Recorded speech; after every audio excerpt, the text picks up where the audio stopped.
vous invitons à chanter un chant qui a été composé justement pour cette semaine de rentrée et pour la paroisse.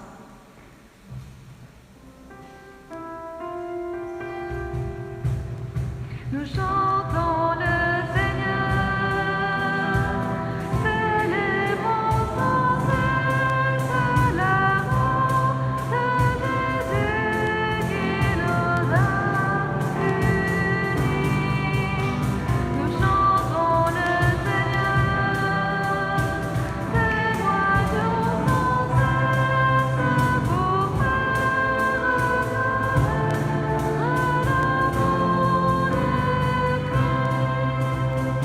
quand tes langues de feu embrassaient nos cœurs, quand ton souffle puissant balaye nos âmes, quand tes ailes d'amour volent à notre secours, nous chantons le Seigneur, célébrons sans cesse l'amour de Jésus qui nous a unis.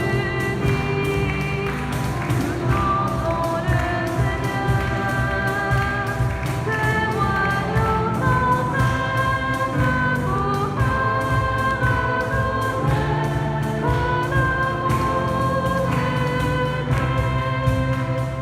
quand la joie de servir nous rapproche du Christ, quand nos liens d'amitié font fraternité, quand nos voix porteront tous les chants de louange, nous chantons le Seigneur, célébrons sans cesse l'amour de Jésus qui nous a unis. Nous chantons le Seigneur, témoignons sans cesse pour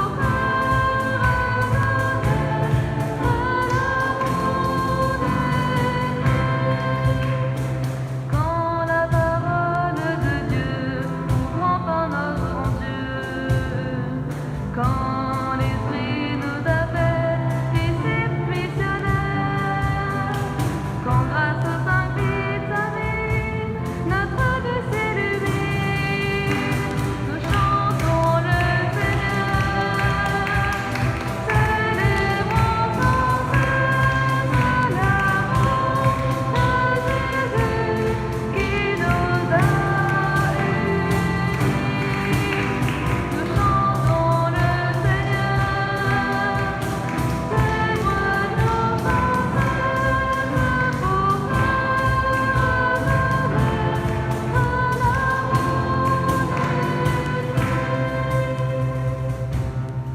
à son appel tous ensemble, suivons le Christ comme dans Saint Jean-Baptiste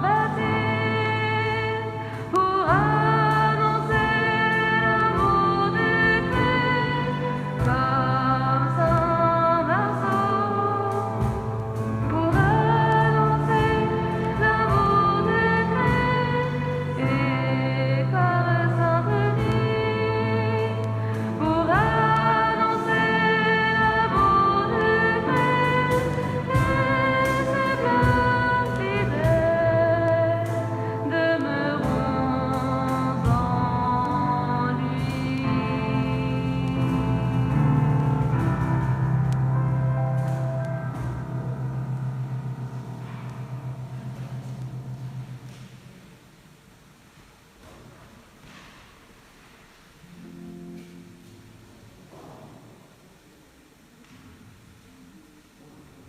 Un autre chant qui est vraiment à notre paroisse, le chant des 5 essentiels. Est-ce que Gilles, tu peux venir l'expliquer s'il te plaît et faire la chorégraphie aussi par la même occasion?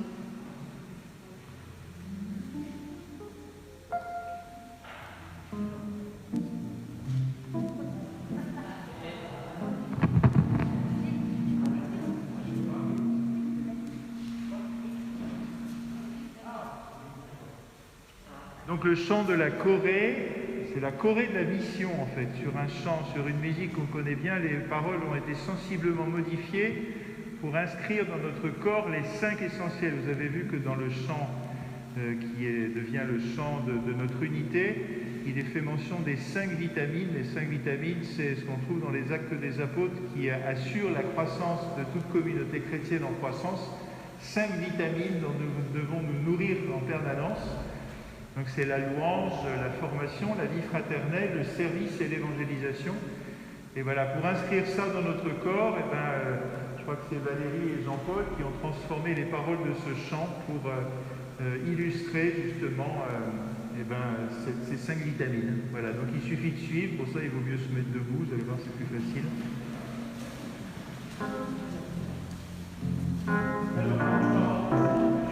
Les gestes, c'est louons le Seigneur, on lève les mains vers le Seigneur. La vie fraternelle, c'est on lave les pieds de nos frères. L'enseignement, c'est ce que nous recevons pour accueillir largement la vie fraternelle. Non, le service, pardon. Non, c'est ça, c'est la vie fraternelle. Le service, c'est en bas. Et puis, aller de l'avant pour l'évangélisation. Vous allez voir, vous allez comprendre.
On a un thème aujourd'hui qui est sur l'écologie, sur la façon de prendre bien soin de la nature qui nous entoure, eh bien on vous propose de chanter le chant qui loue pour tout ce qui nous a été donné.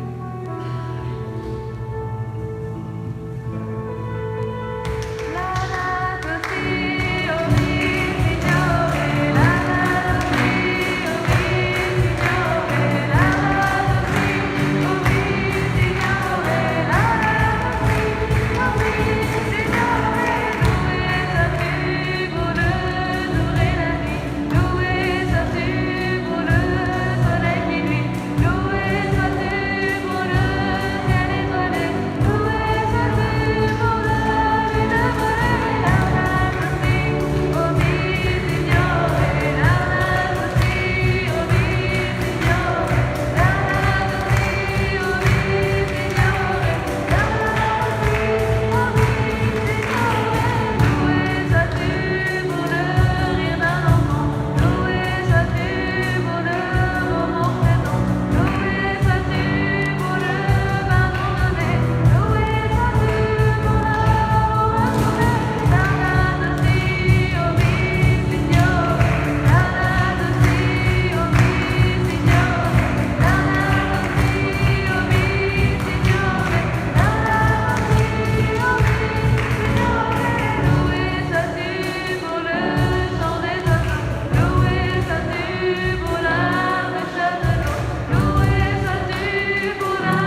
Bonsoir.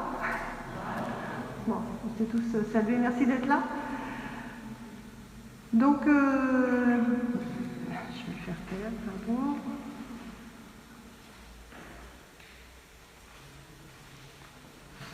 Donc, on est tous là ce soir pour entendre le père Vincent Hérault. Je pense qu'il y en a un grand nombre d'entre vous qui se souviennent de lui. On l'a connu, il était tout petit. Bon, je plaisante. Il n'était pas tout petit, mais il n'était pas encore père. Et moi, j'ai toujours du mal à le voir père. Mais bon, enfin, toi, du mal. Il a fait tout ce voyage venu de Fontainebleau, rien que pour nous ce soir. C'est pas Fontainebleau, Versailles, pardon. Vous voyez, Fontainebleau, c'est plus joli que Versailles. Mais bon, Versailles, allez, pardon. Pardon, c'est plus près. Bon, ok. Comme quoi, j'ai rien préparé. Hein, c'est formidable. Bien, Château, c'est ça qui m'a trompé. Voilà. Bon, il a fait toute cette route ce soir pour venir nous parler de Laudato Si. Essayer de nous montrer le lien qu'il peut y avoir entre ce qu'on vit nous ici en paroisse. C'est mieux si je l'enlève. Ce qu'on vit nous en paroisse et puis ce qu'il faut faire pour protéger notre terre. Voilà. C'est bien? C'est bien? Très bien. Vincent.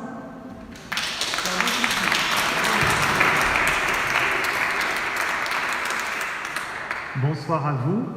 Je suis très heureux d'être là ce soir.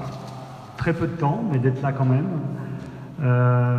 Voilà, on me rappelait tout à l'heure que c'est ici que j'ai fait mon premier baptême, le lendemain de mon ordination diaconale. Et donc, voilà, c'est une saveur toute particulière. Je suis heureux de retrouver beaucoup de visages, et malgré les masques, de retrouver les visages, et puis d'en voir de nouveaux aussi, qui sont engagés dans le dynamisme de cette paroisse, de ce regroupement. Et donc on m'a invité parce que j'ai travaillé, dans le cadre de mes études théologiques, le sujet de Laudato Si, c'est-à-dire cette encyclique qu'a sorti le pape François il y a exactement 5 ans. Laudato Si, donc en italien ça veut dire « loué sois-tu », qui est une encyclique sur la sauvegarde de la maison commune. Et il nous encourage à tous nous mobiliser avec urgence, avec détermination pour la sauvegarde de la planète. Et pour cela, pas seulement à faire quelques petites actions par-ci par-là, mais à réellement engager une action chacun et ensemble pour changer nos modes de vie, car la planète en a bien besoin.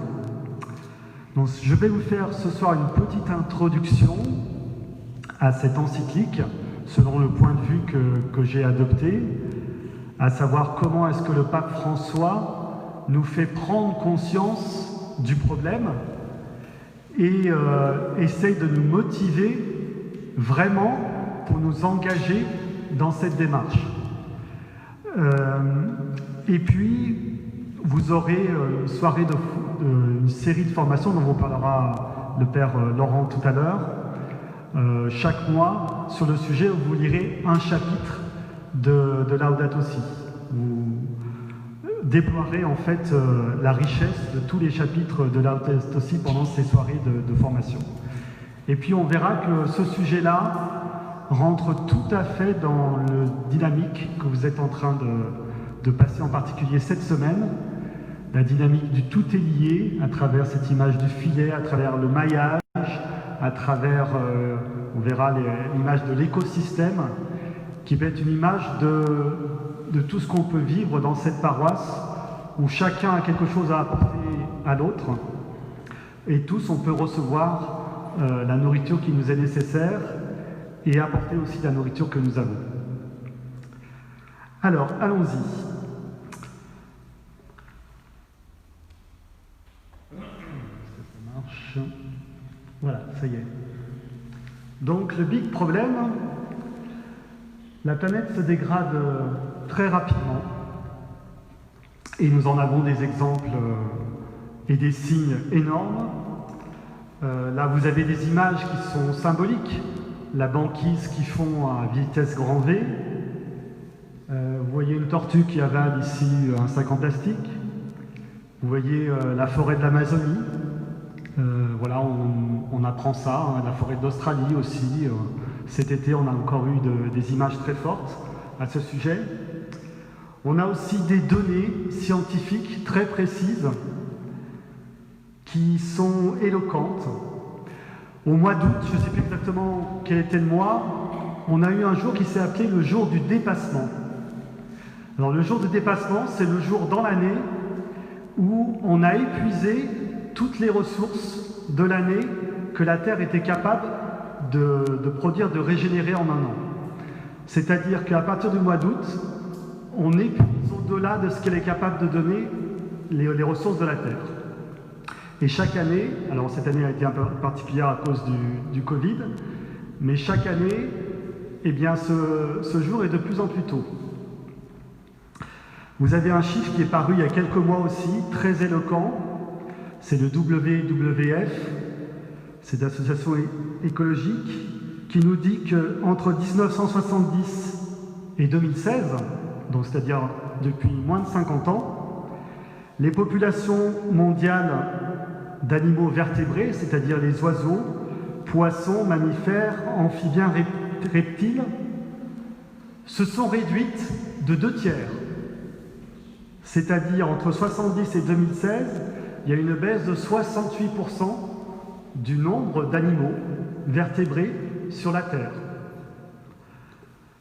Vous avez l'augmentation du dioxyde de carbone, des gaz à effet de serre qui influent sur les changements climatiques dont nous subissons les conséquences. Nous avons eu notamment si nous habitons dans la vallée au-dessus de Nice, etc. Donc tout ça, on le sait en fait depuis assez longtemps. On nous parle de ça depuis très longtemps. Mais le constat est que nous restons immobiles, en gros. Alors on ajuste un petit peu, on fait un peu plus de vélo, on fait attention à bien éteindre les lumières, on a des petits gestes comme ça, mais globalement on ne change pas notre mode de vie. Or, ce que le pape François nous dit, il faut vraiment faire un effort considérable pour en fait changer complètement notre mode de vie pour que la situation puisse s'inverser. Alors, ça veut dire qu'en fait, on n'a pas cette conscience-là, ou en tout cas, on n'a pas suffisamment. On n'a pas suffisamment cette conscience écologique.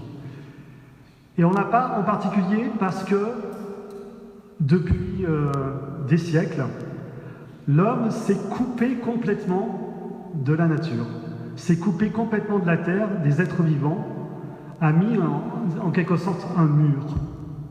C'est-à-dire qu'on a vu, depuis XVIe, XVIIe siècle, en fait, en la nature, d'abord, une ressource qui nous aide à faire plein de choses. Voilà, avec le pétrole, de fait, on a énormément d'énergie, on a pu faire énormément de progrès matériels. L'eau nous sert beaucoup. Il y a tout un tas de choses qui nous servent pour nous, de fait. Mais on a totalement oublié ce lien profond qui nous unit à elle et on a complètement oublié de voir les êtres vivants tels qu'ils sont. Alors le pape François, son objectif dans cette encyclique, c'est d'essayer de nous faire prendre conscience de cela. Et on va voir comment il s'y prend. Alors est-ce qu'il y a quelqu'un qui peut juste m'aider pour le minutage jusqu'à 20h20 je pense, ou 20h15. On a 20h20, voilà. Donc c'est 21h20, pardon. 20h59 si jamais je m'écarte. Donc le pape François, son but c'est de nous bousculer. Et son but aussi c'est de recréer ce lien avec la nature, ce lien avec les êtres vivants. Donc moi je vous encourage vraiment à lire cette encyclique. Pour rien vous cacher, moi c'est pendant le confinement que j'ai lu entièrement l'encyclique. Et ben je peux vous dire que quand on lit les choses calmement, profondément, eh bien, ça remet en question beaucoup de choses. Et en même temps, il nous incite vraiment à retrouver cet émerveillement, ce lien avec les êtres vivants. Donc mon but ce soir, c'est de vous donner envie de le lire en fait, et je vais vous citer notamment quelques phrases assez remarquables du pape François sur le sujet.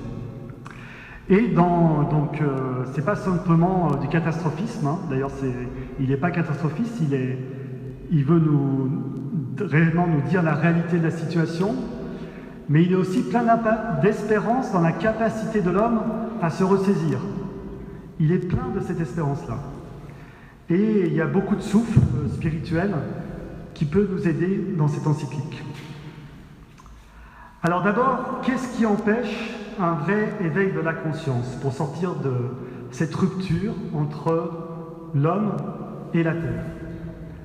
Alors le pape François, c'est intéressant, et je me suis arrêté un peu là-dessus, cite des attitudes caractéristiques qui caractérisent notre relation au sujet de l'écologie, au sujet de la protection de la planète.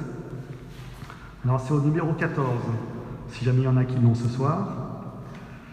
Il dit, voilà, des attitudes qui obstruent les chemins de solution, même parmi les croyants, dit-il, qui vont de la négation du problème ou de sa gravité. La négation du problème, le pape François va nous dire par exemple, il est possible qu'aujourd'hui l'humanité ne se rende pas compte de la gravité des défis qui se présentent. Alors parce que, au-delà de quelques signes visibles de pollution, de dégradation, il semble, aux yeux de beaucoup, qu'elle ne soit pas si grave et que la planète pourrait subsister longtemps dans les conditions actuelles. Et il dit qu'il y a même une écologie superficielle qui s'est développée, ou apparente, qui met en place des petites choses, mais qui consolide en réalité un certain assoupissement et une joyeuse irresponsabilité. Vous voyez, c'est du pape François dans le texte. Et il va parler notamment des détenteurs des ressources, du pouvoir économique et politique, qui font tout pour masquer les problèmes. Et il dit que ce comportement de négation du problème ou de sa gravité, en fait, nous conduit à nous comporter grosso modo à peu près comme avant, à part quelques ajustements. Et on maintient nos modes de vie, de production, de consommation.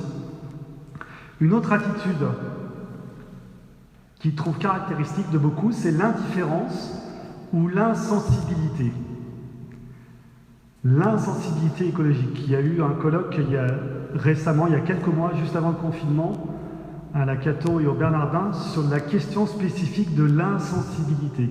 Pourquoi est-ce qu'au fond, on n'est pas très sensible au sujet écologique? Ce rupture entre le lien et à la nature.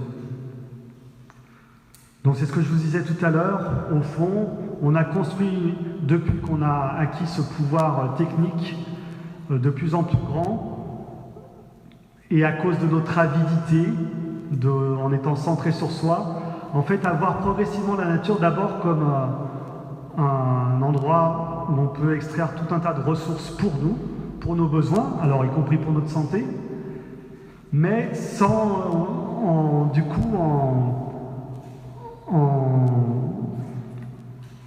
en éliminant en fait ce regard de contemplation et du coup en nous coupant complètement de la vie qui se déploie en elle-même dans les êtres vivants. Donc cette insensibilité. Et il a cette phrase, en parlant de la conscience justement, nous devons prendre une douloureuse conscience. Nous devons prendre une douloureuse conscience, d'oser transformer en souffrance personnelle ce qui se passe dans le monde. Il y a plein de dégradations, plein de problèmes dans le monde. Est-ce qu'on en fait notre propre souffrance? Voilà ce que le pape François nous dit. Ensuite, il parle de la résignation facile.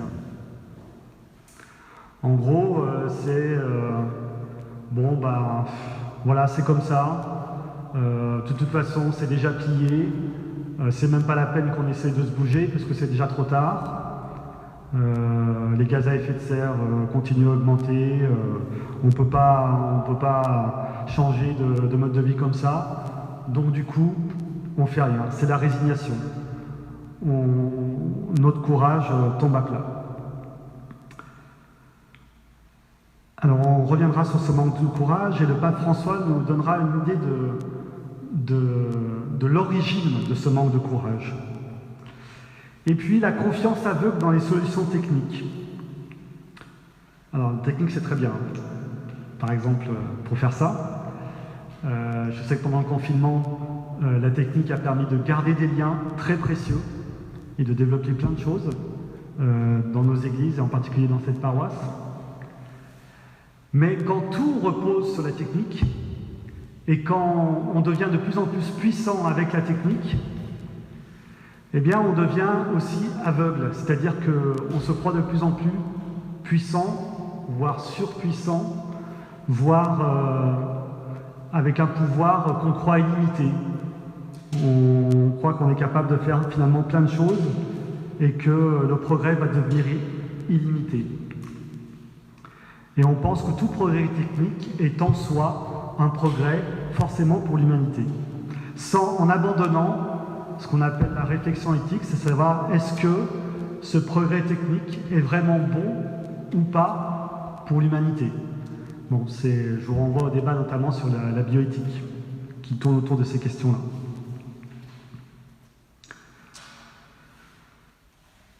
Alors, à la base de tout ça, donc ça c'est les attitudes caractéristiques. Je pense qu'on s'y retrouvera tous dans au moins une de ces attitudes.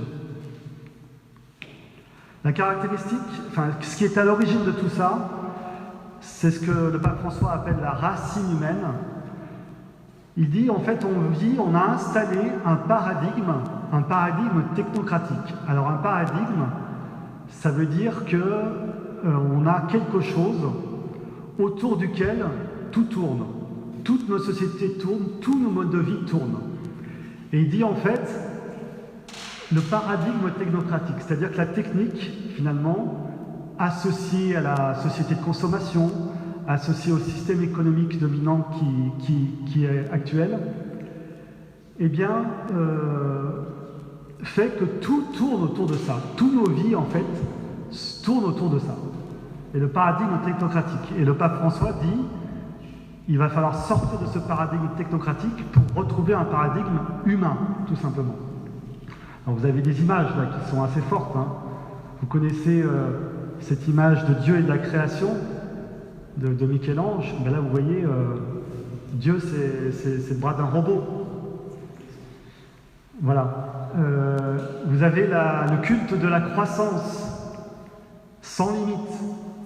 On a tous dans nos têtes, je pense, c'est très présent dans nos têtes qu'il ne peut pas y avoir de bonheur matériel, et pour beaucoup, en fait, pas de bonheur du tout, sans une croissance du produit intérieur brut, dont on entend parler tout le temps. Voilà, qu'est-ce qu'on essaie de faire en ce moment? On essaie de relancer la croissance économique. Et c'est présent dans nos esprits, pas de bonheur sans croissance économique très forte, sans croissance du PIB. Ça, c'est dans nos têtes. Et puis voilà, vous avez cette image du portable. Voilà, on est soumis en fait au portable quotidiennement, on est complètement dépendant du portable quotidiennement. Donc ce paradigme technocratique, il a plusieurs conséquences. D'abord, c'est que c'est pas seulement on utilise la technique, c'est qu'en fait, petit à petit, on s'est nous-mêmes adaptés à la technique, et finalement c'est la technique qui s'est mise à nous imposer un certain nombre de manières de vivre.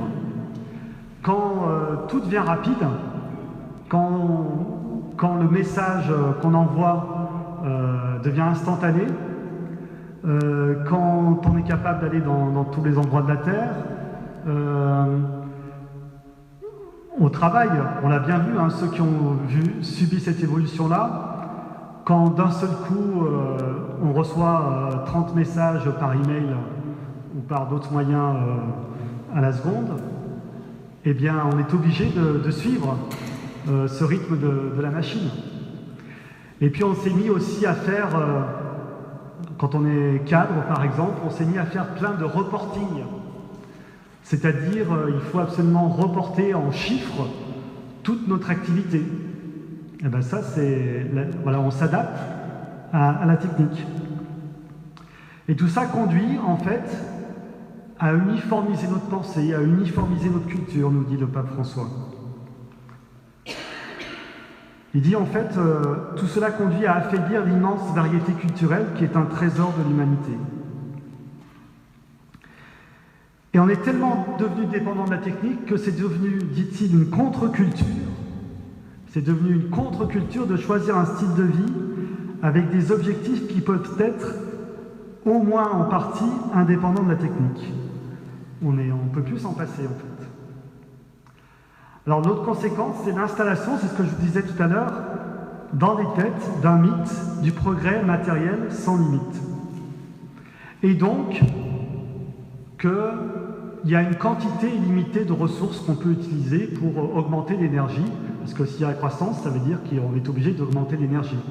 Et si on veut augmenter l'énergie, il faut augmenter les ressources disponibles. Et donc on a été élevé dans cette idée que les ressources étaient illimitées. Et on est en train de découvrir le contraire. Il y en a qui disent par exemple que la crise de 2008, la crise financière, a été due en réalité au fait qu'on avait atteint le pic du pétrole. Le pic, c'est-à-dire qu'on extrait de plus en plus de pétrole, et en 2008, on est arrivé à un pic d'extraction, c'est-à-dire qu'on ne pouvait pas extraire plus. Et puis on a trouvé d'autres techniques, ce qu'on appelle le pétrole non conventionnel, pour extraire un peu plus de pétrole, donc la croissance a pu repartir. Et un certain nombre disent qu'on est en train en ce moment d'atteindre le pic du pétrole non conventionnel, c'est-à-dire que ces années-là, on ne peut plus extraire de pétrole en plus, alors que la population mondiale augmente, alors que les besoins augmentent. Donc comment on va faire ?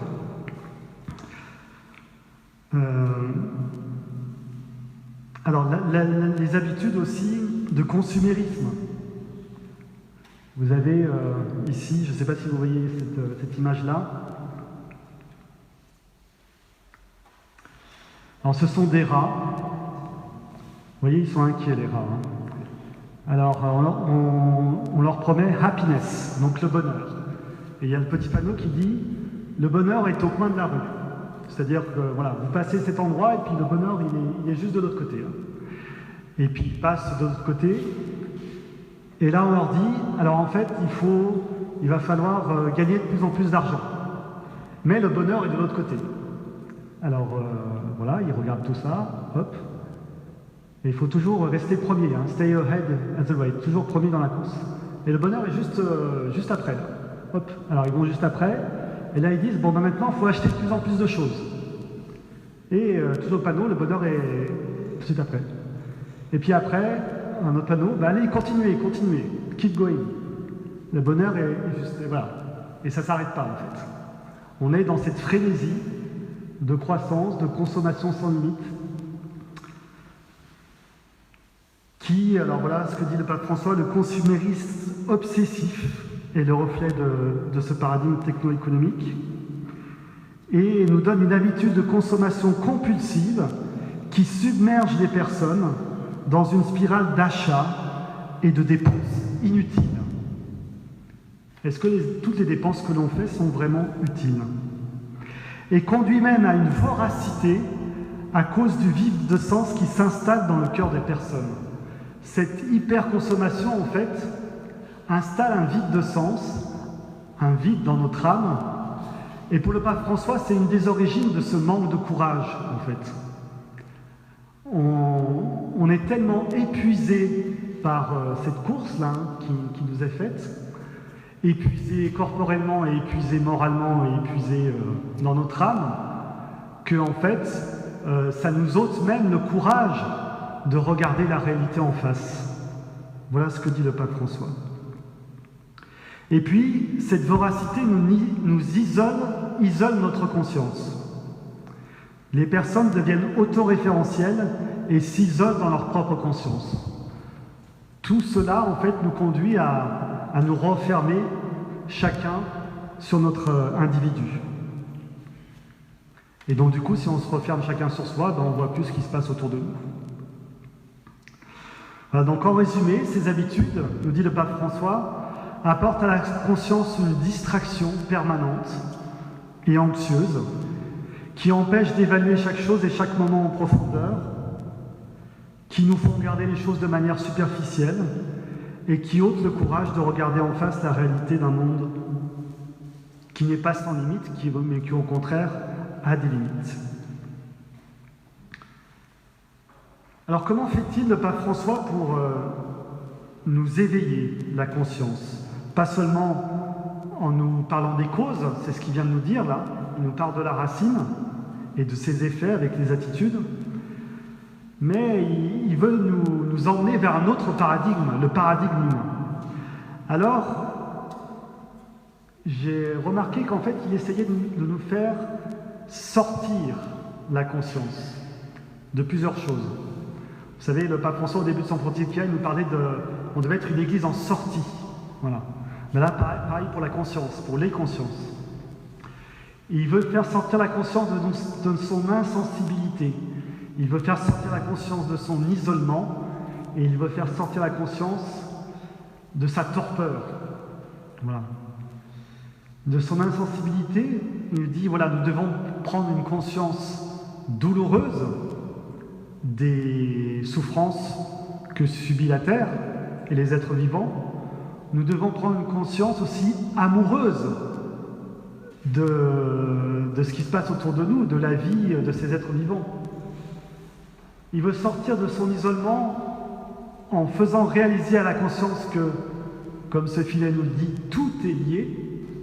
Tout est lié. On verra tout à l'heure l'image de l'écosystème.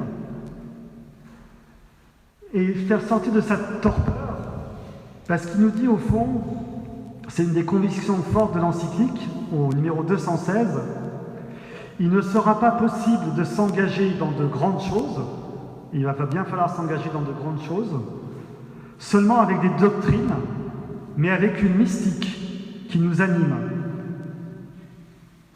Il ne sera pas possible de s'engager sans des mobiles intérieurs qui nous poussent, qui nous motivent, qui nous encouragent, qui nous donnent sens à cette action personnelle et communautaire.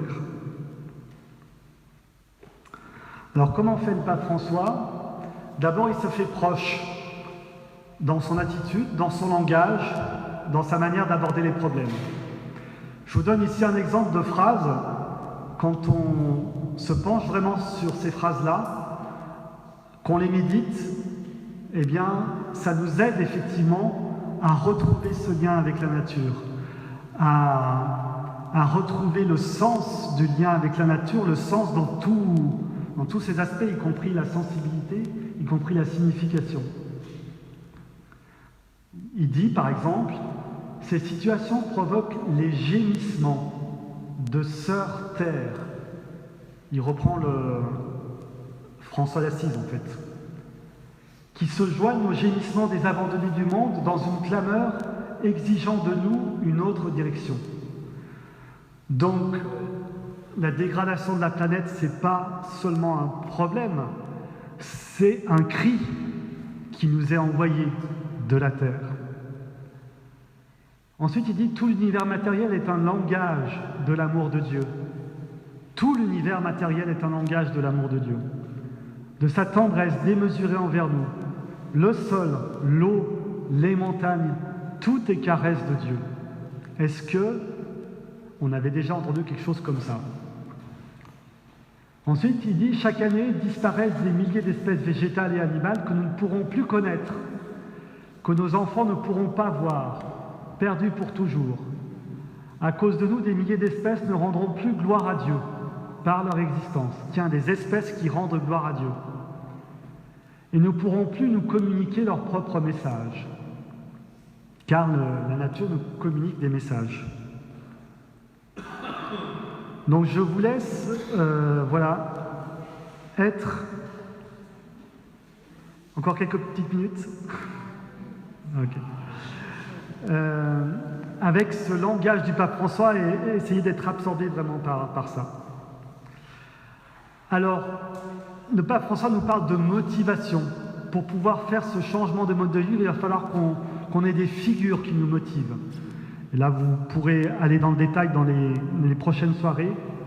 Il va nous faire par exemple un portrait de l'homme et de la terre blessés, en nous montrant que dans la Genèse, quand l'homme rompt sa relation avec Dieu, ça a des conséquences sur sa relation avec les autres hommes, mais ça a aussi des conséquences dans la relation avec la terre. Quand on regarde Caïn et Abel, par exemple, quand on regarde le déluge. Et puis il fait un portrait de l'homme et de la terre réconciliés, avec Noé, une figure de l'homme réconcilié, de l'homme renouvelé. Le sabbat, la figure en fait de l'événement qui va nous permettre de retrouver une harmonie avec la nature, avec des rythmes. Les psaumes qui vont louer Dieu à travers la création. La figure de Jésus. Jésus qui était en contact permanent avec la nature, nous dit le pape François, et qui prêtait une attention pleine d'affection et de stupéfaction.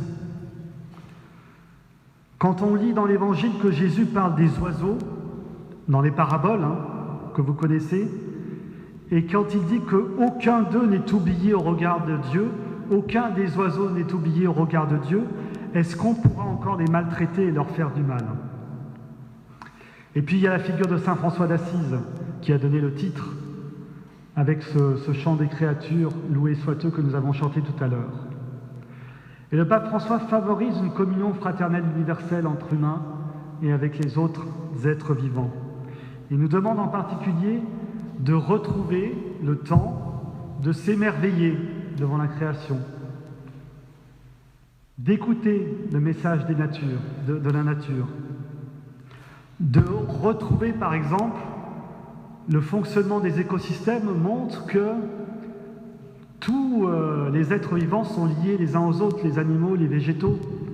Il y a la chaîne alimentaire, un animal qui sert de nourriture à un autre. Il y a les déchets qui sont en fait réutilisés par le sol ou par d'autres animaux. Et donc tout ça forme un cycle qui fait qu'en fait chacun se nourrit mutuellement. Vous avez un exemple de ça, et après je vous ferai voir 2 petites vidéos pour terminer. Un livre vraiment qu'il faut lire, La vie secrète des arbres, d'un ingénieur forestier allemand, où on est en train de découvrir ces dernières années, de manière assez stupéfiante, que les arbres communiquent entre eux, que les arbres ont une vie sociale, que les arbres sains, en bonne santé, apportent des nutriments à ceux qui sont plus faibles et qui sont plus malades autour d'eux. Alors tout ça, ça se fait à une échelle très lente, beaucoup plus lente que nous. Mais voilà, il y a toute une vie admirable en fait, et qui peut nous servir d'exemple. Voilà. Alors on va terminer par 2 vidéos qui vont nous montrer comment les animaux peuvent nous servir d'exemple. Alors une vidéo humoristique qui a été faite par des religieux salésiens. Et puis après la bande-annonce du film Demain, que vous devez absolument voir.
Dans quel monde vivront nos enfants dans 40 ans? Léo est né il y a 6 mois, comme des centaines de milliers d'enfants dans le monde. Et jamais la situation écologique n'a été aussi grave. Alors qu'est-ce qu'on va leur dire à nos enfants? Qu'il n'y a aucune solution? C'est ça qu'on va leur dire? Pendant 7 ans, j'ai dirigé une ONG. J'ai essayé par tous les moyens de montrer que nous devons changer nos façons de vivre, sans quoi nous courons à la catastrophe. Mais les gens ne veulent plus qu'on leur dise que les choses vont mal. Tout va déjà trop mal. On s'acharne à répéter, mais ça ne sert à rien. Alors nous avons décidé de tenter quelque chose de nouveau.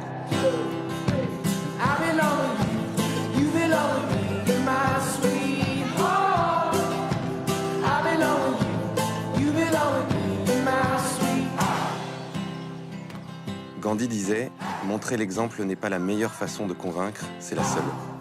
Partout sur la planète, des hommes et des femmes inventent un autre monde, qui respecte la nature et les humains. D'autres façons de faire de l'agriculture, de l'économie, d'autres formes d'éducation, de démocratie. Je connais beaucoup d'entre eux, j'ai enquêté sur leurs solutions, j'ai collecté tellement de matière, tellement de choses qui pourraient nous donner envie de faire mieux, d'être plus intelligents. Nous allons prendre la route et nous allons les filmer. Raconter leur histoire, notre histoire, l'histoire de nos enfants, de notre futur.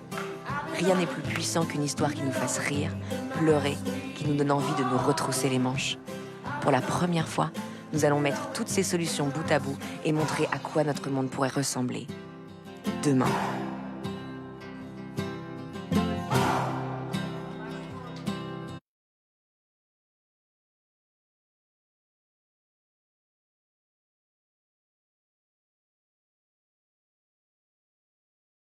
Il existe déjà, qui sont des images de la manière dont, des figures de la manière dont on peut changer nos modes de vie.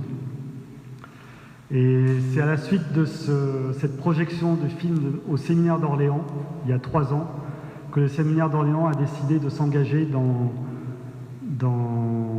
la labellisation Église verte, et donc ce qui a tout un tas de conséquences sur la vie dans le séminaire. Voilà.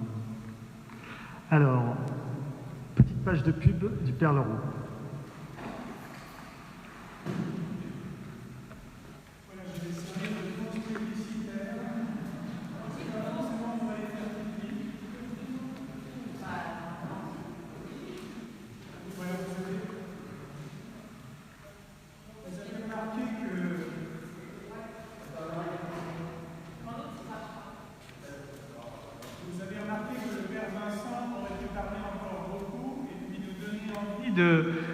De lire l'encyclique. Alors pour cela, la Fraternité Formation, comme Vincent l'a annoncé, va proposer cette année 6 soirées qui vont être de formation, mais aussi beaucoup de partage. Formation parce qu'on prendra à chaque soirée un chapitre. Alors vous avez les différents titres qui apparaissent, hein. Par exemple, ce qui fragilise notre maison commune. On a commencé à l'évoquer. Selon la Bible, tout est lié, hein, quelque chose dont on entend souvent parler par le pape François. La racine humaine de la crise écologique, là tu as déjà beaucoup insisté là-dessus. Et puis écologie intégrale, qu'est-ce que ça veut dire?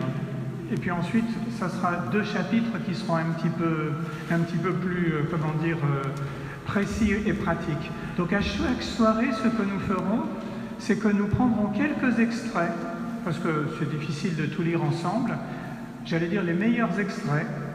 Donc on aura un petit temps comme ça d'exposition de ces extraits-là, et puis après il y aura un temps de partage entre les participants, et on essaiera à chaque fois de dégager une piste, ou quelques pistes, un peu concrètes qu'on peut ramener à la maison pour notre vie dans la société, parce que nous sommes tous des citoyens, pour notre vie dans l'Église, pour notre vie de famille. Donc à chaque fois, on essaiera de fonctionner sur le même modèle. Donc là, vous avez nos hôtesses là, qui viennent de vous passer les feuilles. Et puis, j'étais destiné à faire un peu une page publicité parce que maintenant, Vincent, alors on ne va pas avoir les temps de partage en fait, mais nous avions prévu des temps de partage sur 4 questions qui ont été travaillées avec Vincent. Et ce que je propose, c'est que tu nous redises un peu ce que ça veut dire qu'un écosystème. Donc, il y a en gros ce que dit le pape. Donc, il dit plein de choses très importantes. On entend souvent, là, dans ce que nous disons les uns et les autres, écosystème, c'est déjà un mot qui commence à entrer dans nos têtes, mais qu'est-ce que ça veut dire exactement? Et puis comment est-ce que dans notre paroisse, on peut essayer de le vivre? Et puis peut-être aussi d'en témoigner au service du monde. Donc si tu peux nous faire une petite introduction, et puis on va distribuer les feuilles des questions prévues, comme ça tu peux les commenter, et puis on se donnera peut-être, j'allais dire 5 minutes de questions à la fin sur les 2 dernières questions. Et comme ça on tiendra l'horaire. D'accord.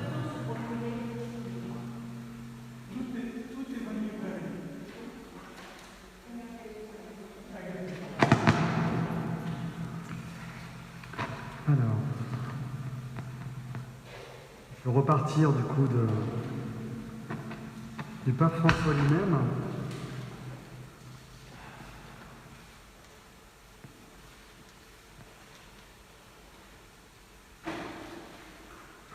En fait, l'image de l'écosystème, je ne sais pas si on peut reprendre le PowerPoint avec l'image qui était...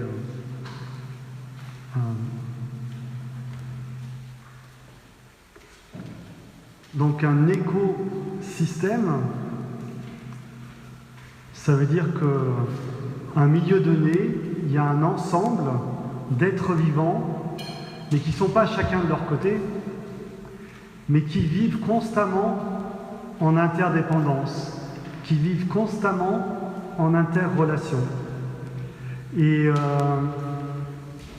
alors ça peut être plus ou moins gai, c'est-à-dire que voilà, on parle d'animaux, on parle de végétaux, donc c'est pas tout à fait le même niveau que les humains, le même niveau moral, mais on a certains petits poissons qui peuvent servir de nourriture à des gros poissons, donc voilà, interaction.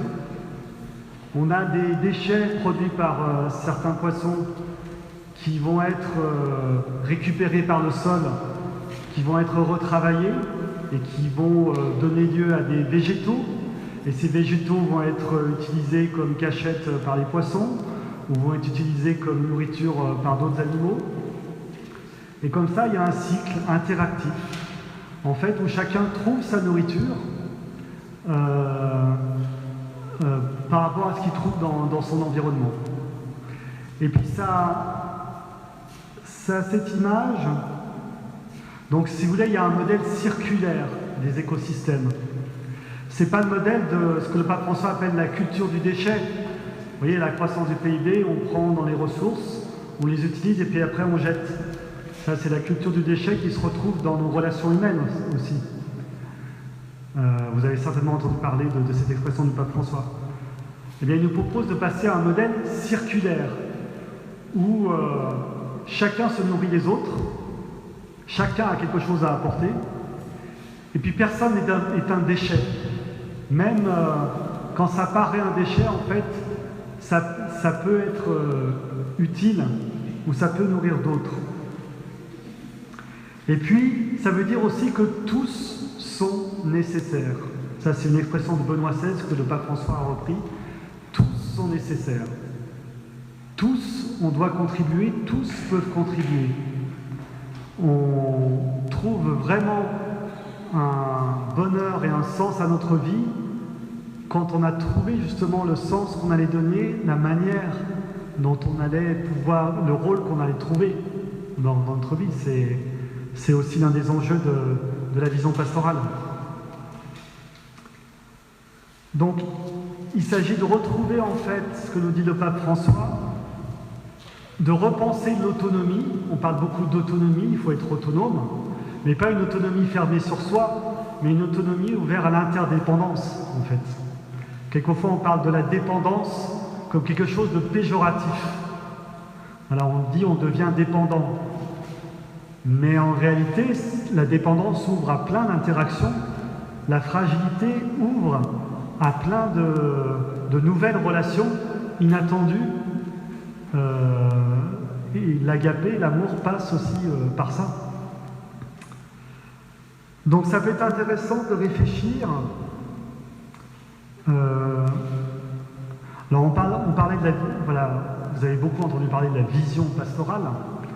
Ce que j'ai essayé de vous montrer aussi, c'est l'importance justement de la vision, l'importance d'avoir une vision. Le pape François nous propose des figures, Noé, Jésus, Saint François d'Assise, des écosystèmes, pour nous motiver, pour nous montrer que voilà, on va vers quelque chose. Quand on a une image de quelque chose, une nouvelle image qui est inscrite dans notre tête, ça nous motive, ça nous mobilise. Suivant l'image qu'on a dans la tête, suivant les représentations qu'on a, on va agir plus ou moins. On va se comporter d'une façon. Si on a dans la tête que la croissance du PIB est illimitée, l'épuisement des ressources c'est la seule manière d'aller vers le bonheur, ça va induire un certain nombre de comportements. Par contre, si on a dans la représentation dans notre tête qu'on peut faire autrement et qu'on peut avoir des modèles circulaires basés sur les écosystèmes, les modèles plus solidaires, etc., eh bien ça va induire d'autres comportements. Donc quand on parle de vision pastorale, c'est éminemment important d'avoir une vision pastorale qui nous mobilise, qui nous motive pour nous entraîner. C'est pas seulement réfléchir et essayer d'agir, c'est de trouver la force, trouver les motivations pour y aller. Donc ça va être intéressant de réfléchir déjà, est-ce que Laudato Si pourrait faire l'objet d'un projet dans notre paroisse, le lien avec les êtres vivants, le lien avec la nature, où est-ce qu'on en est, qu'est-ce qui existe, avec qui on peut travailler, quel projet on pourrait faire par rapport à ça, plus spécifiquement.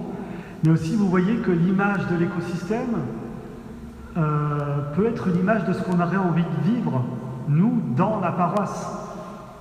Est-ce qu'on ne voudrait pas faire un lieu où, finalement, chacun puisse trouver la nourriture dont il a besoin et que chacun puisse servir de nourriture pour l'autre, en fait. Alors, il y a des choses qui existent, déjà, et ça serait intéressant de réfléchir à ce qu'on pourrait créer d'autre, ou qu'est-ce qui empêche que ça ne puisse pas se faire ainsi. Voilà, donc c'est le lien entre la conversion écologique et le dynamisme de notre paroisse. Vous voyez aussi que le pape François essaye de se faire proche. C'est ce qui frappe aux yeux quand on lit Laudato Si. Il a des sources, il se base sur des sources qui sont notamment des données scientifiques, mais aussi des conférences épiscopales de chaque pays qui renvoient à ce qui se passe sur le terrain. Donc quand il parle à des gens de manière très singulière, de manière très particulière. Il se fait vraiment proche de tout le monde.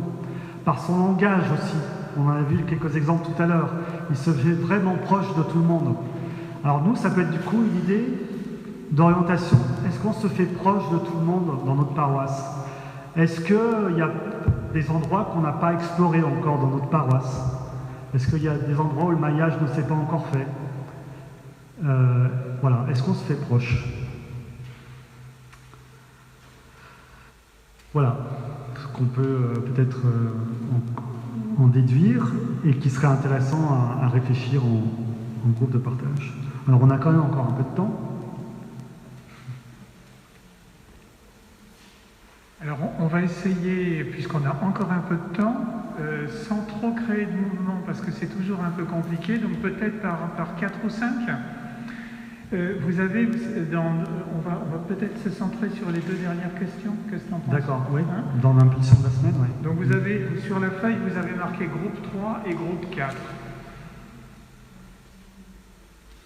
Donc tout simplement, vous vous mettez par 5, 4 ou 5, puis vous choisissez une des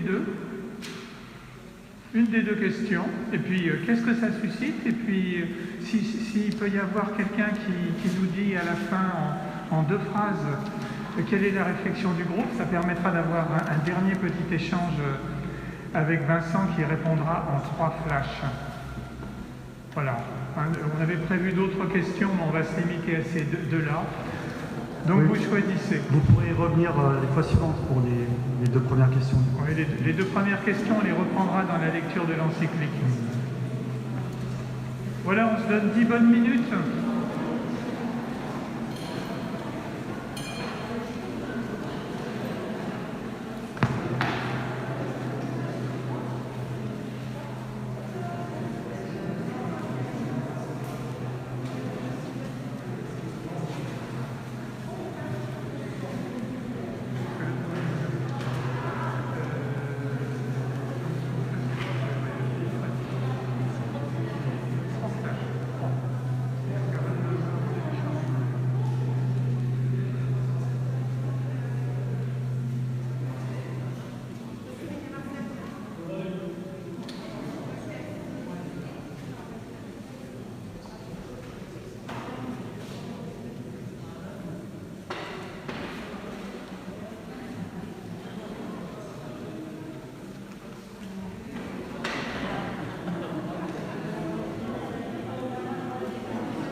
On vous propose, voilà, donc la discussion de partage a été lancée et continuera de toute façon.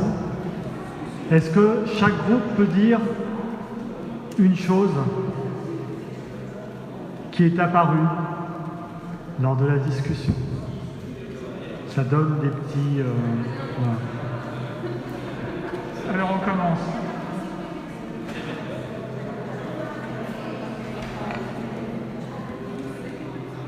Alors on avait la question 3. Alors, c'était la question 3 qu'on a choisie. Alors on parlait de partager la nourriture. Alors il y avait la nourriture pour manger et la nourriture spirituelle. Ça va mieux là? Bon, donc c'était la question 3 qu'on a choisie. Le premier thème, enfin la première idée, c'était la nourriture. Partager la nourriture pour manger et la nourriture spirituelle. Il y en a qui ont une, d'autres qui ont une bonne vie spirituelle mais qui n'ont pas de quoi manger, vice-versa. Il n'y a pas forcément un lien entre les deux. Et après on a dit que tous les talents sont différents et il faut se nourrir des autres talents. Chacun doit avoir une place au service des autres. Ça c'était la première idée. Et après pour les liens existants où on se retrouve, donc il y a beaucoup de services qui sont proposés aujourd'hui, notamment chez nous. Hein. Et comme lieu important, il y a la maison des jeunes, aussi des lieux avec le chant où on chante, ça peut être des endroits où on se rassemble. Et il y a une autre idée, et là je vais m'arrêter là-dessus, c'est aller dans les autres paroisses pour s'enrichir mutuellement. C'est-à-dire qu'on ne va pas forcément voir à l'extérieur, alors pas qu'à la messe, hein, aller voir un peu ce que font les autres, leur dire ce que nous on fait et voir ce qu'eux ils font. Et c'est une façon de s'enrichir. Voilà. Il y a un autre groupe 3.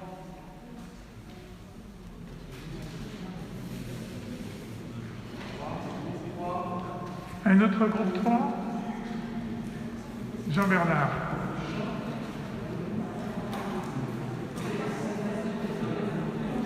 Redonnez priorité aux dames. Ah, Pascal. 45 secondes, je tente bien. Alors, nous, on a beaucoup parlé finalement de l'accueil et de l'accueil de l'autre, et que, en fait, pour enrichir l'écosystème, notre première action, c'était d'apprendre à accueillir plus encore que ce qu'on fait aujourd'hui. Alors, à la fois, on a parlé de la richesse de nos accueils, mais aussi de nos freins et de nos peurs à aller vers l'autre. Et Pedro a cité l'exemple de paroisse en Île-de-France où il y a des gens qu'on appelle veilleurs, alors qui n'ont pas le même sens de veilleur que ce qu'on a pu des fois évoquer ici, mais qui sont des gens dont la mission c'est d'identifier les fragilités, j'allais dire, en tout cas les personnes autour de nous qui peuvent être dans une situation délicate, avoir, je ne sais pas, un problème, une maladie, un handicap, enfin quelque chose qui fait que il faudrait qu'on prenne soin d'eux peut-être encore plus à ce moment-là que les autres, et donc d'aller vers ces gens. Voilà, on a beaucoup échangé là-dessus. Merci. Jean-Bernard. Ah, elle est 3. Nous, dans le quoi? Il n'y a pas besoin, apparemment. Ça y est, je suis plus.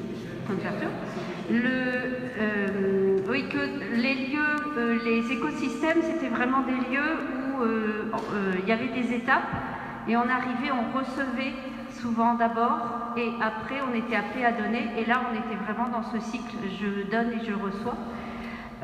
Et dans ce qui pouvait faire réserve pour certains lieux, c'était l'engagement, de se dire que si je me fais attraper dans le filet, on va me sortir de mes petites habitudes.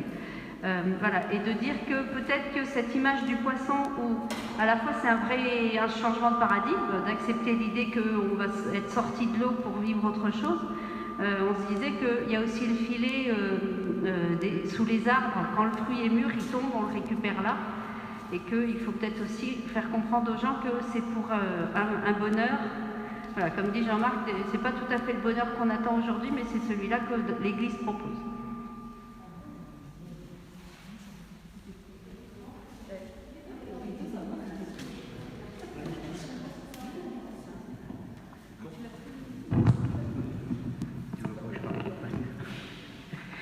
Donc nous avons partagé avec une équipe d'accueil de Saint-Marceau. Pour nous, pour eux, ce lieu de rencontre, c'est un enrichissement entre eux, mais il manque beaucoup de contact avec les autres groupes d'accueil des autres clochers. Et ce qui serait souhaitable, c'est qu'il y ait beaucoup plus de perméabilité entre ces différents groupes, ces différents systèmes, pour pouvoir s'enrichir un peu plus les uns les autres. Voilà. Ça vous va?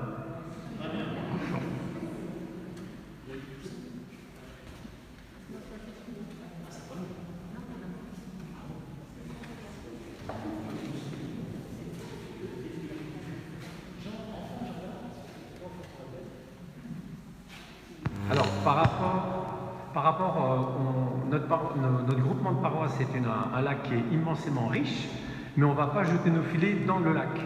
On va jeter nos filets à la périphérie du lac et on va se centraliser par rapport à l'accueil des personnes qui sont là. Mais on ne va pas leur donner ce que les personnes demandent seulement.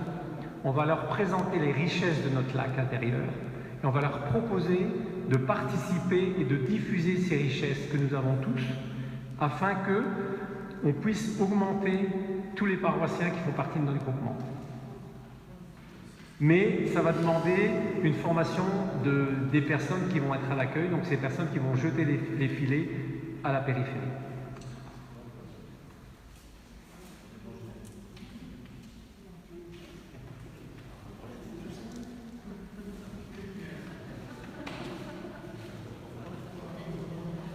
Alors sur l'image du lac, donc on a bien noté qu'on partait à l'exploration et en général on explore ce qu'on ne connaît pas.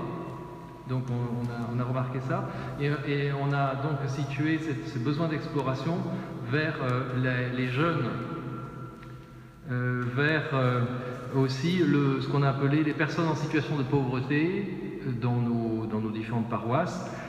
Les exclus, mais il y a plein de situations différentes que vivent les gens, la solitude, l'isolement, etc. Voilà. Donc c'est les deux grosses directions vers lesquelles on avait envie d'aller explorer.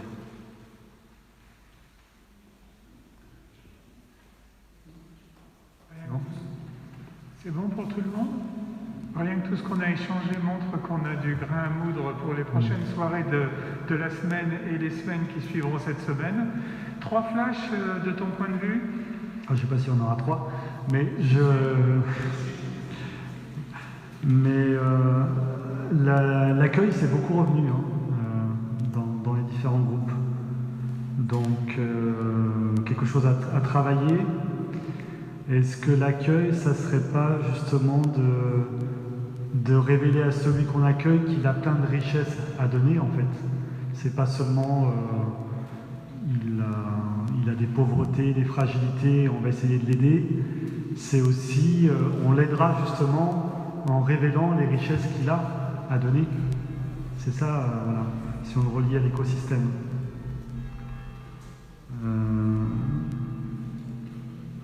J'ai entendu aussi sortir, aller, sortir de ses habitudes, aller dans les autres paroisses. Donc on sent qu'on ne peut pas se suffire à soi-même. L'image du filet peut-être donne cette impression qu'on est le filet qui se referme sur les poissons. Non, c'est aussi le maillage qui doit se continuer en fait. Mais sortir de ses habitudes, et ça c'est pas évident.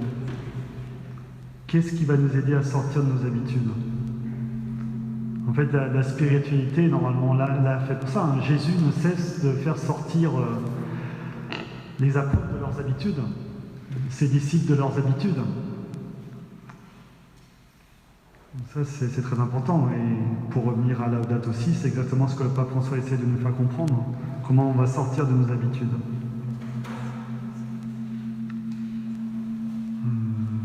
Voilà.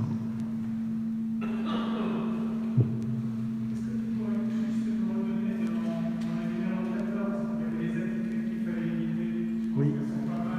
Oui. Oui, de fait, ça m'a beaucoup marqué. Alors, si je repars... Donc, la négation du problème ou de sa gravité, les attitudes. On nie ce qui se passe devant nous, en fait. On refuse de le voir. Ou alors l'indifférence, l'insensibilité, on le voit, mais ça ne nous fait rien. Ou alors la résignation facile. C'est trop difficile, donc du coup, oublions, faisons autre chose, essayons de vivre au mieux du coup peu pour le temps qu'il nous reste à vivre. Ou alors la confiance aveugle. Alors là, en l'occurrence, la confiance aveugle dans les solutions techniques. On est complètement fasciné par ce que la technique et ce que ça nous donne comme puissance, en fait, au point qu'on pense qu'avec la technique et avec la puissance qu'on a, on pourra résoudre tous les problèmes. Et que la solution viendra uniquement de la technique. Voilà, effectivement.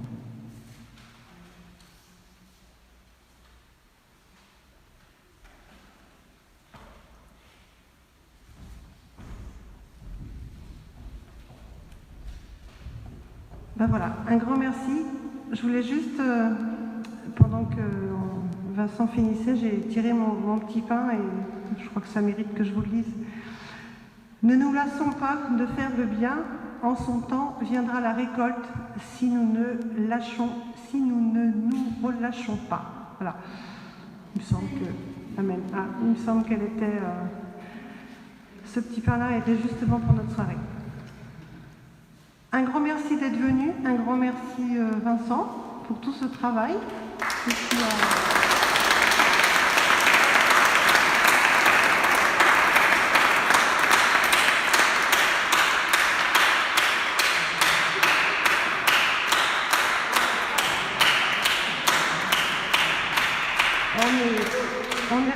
on est ravis de t'avoir vu ce soir et tu reviens quand tu veux en fait. Hein. Je vous rappelle qu'on n'est qu'au début de la semaine de rentrée. Donc demain, c'est rendez-vous à la Maison des Jeunes. 16h pour le goûter. À 16h pour le goûter. N'hésitez pas à venir faire un petit coucou. Oui, et jusqu'à 17h30, il y a la journée. Donc voilà, 16h. Ils peuvent rester les gens? Ils peuvent rester? Ok. Donc de 16h à 18h, vous êtes invités pour le goûter et le temps de louange. Demain soir, c'est aux Anam. Jeudi, on revient ici à Saint-Denis.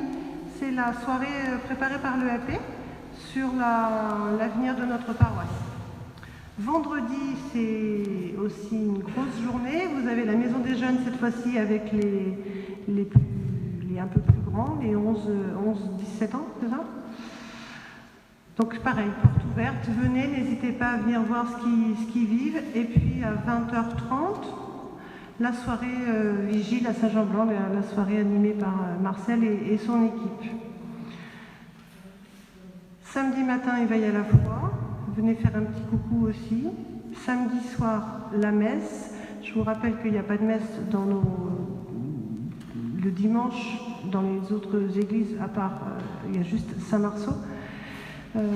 Donc messe à 18h et ensuite 18h30 pardon, et ensuite soirée de louange, et puis dimanche rendez-vous ici à 8h30 pour la marche et la journée avec l'évêque. Voilà, un grand merci à vous tous.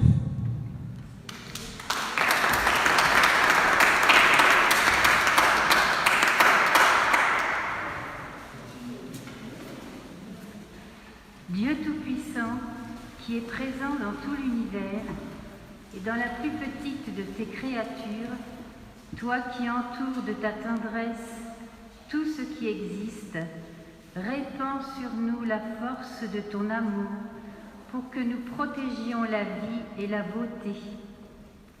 Inonde-nous de paix pour que nous vivions comme frères et sœurs sans causer de dommages à personne. Ô Dieu des pauvres, aide-nous à secourir les abandonnés et les oubliés de cette terre qui valent tant à tes yeux. Guéris nos vies pour que nous soyons des protecteurs du monde et non des prédateurs, pour que nous semions la beauté et non la pollution ni la destruction. Touche les cœurs de ceux qui cherchent seulement des profits aux dépens de la terre et des pauvres. Apprends-nous à découvrir la valeur de chaque chose, à contempler, émerveiller, à reconnaître que nous sommes profondément unis à toutes les créatures sur notre chemin vers ta lumière infinie. Merci parce que tu es avec nous tous les jours. Soutiens-nous, nous t'en prions, dans notre lutte pour la justice, l'amour et la paix. Je vous salue.